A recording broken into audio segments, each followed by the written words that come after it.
Forza Motorsport 7 review. It's everything you expected. Some good news and some bad news about Forza Motorsport 7. First, the good news: it's exactly the Forza game you were expecting.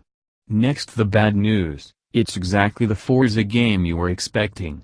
This seventh entry in the series, and amazingly, the third example on Xbox One. Each previous Xbox only saw two mainline Forza Motorsport releases, is very much an evolution of the games that preceded it, and that's both good and bad. Let's look at the good side of this coin. Firstly, Forza 7 is stunningly gorgeous. The tracks and environments seem to have received the most graphical attention.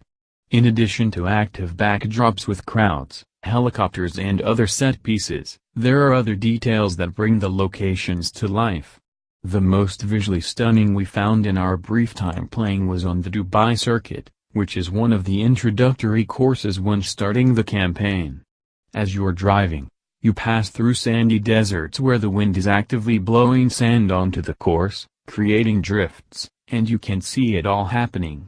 Even on less drastically sandy tracks like Laguna Seca, you'll see light clouds of dust wafting across the track. The weather is more varied and challenging, too. Rainy conditions return, along with standing water, which will seriously affect your traction and handling. But there are also unusual conditions like early morning fog, which we experienced in an early race at Hockenheim. The fog not only cut down on how far forward we could see, but it caused the light to diffuse everywhere, making it tough to see when driving toward the sun. The cars themselves haven't been radically updated, compared with Horizon 3 and Motorsport 6, but they still look beautiful, and every single vehicle's engine, interior, and trunk can be closely examined with Forza Vista. But extra details have been added that bring you closer to actually driving these cars.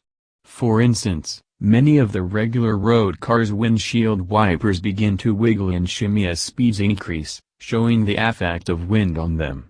And as you may have seen in the trailers, the various bundles of wires and hoses in some race cars also vibrate as you're driving. There isn't much change to the gameplay, either. The physics model is just as spot-on as any previous Forza Motorsport game. There are also plenty of driver assists and the signature rewind function to aid less experienced and less skilled drivers play the game. Many race series are available in the campaign mode to complete, and you will be required to complete various series in order to move on to new and more challenging events. Races in the campaign can also now be lengthened or shortened depending on preferences. You could give yourself an extra challenge in trying to win with fewer laps, or lasting longer. Adding more laps could also give you more time to beat tougher opponents. And of course you have the option of participating in quick single races, split-screen multiplayer, online multiplayer, and special challenges if you get tired of the campaign.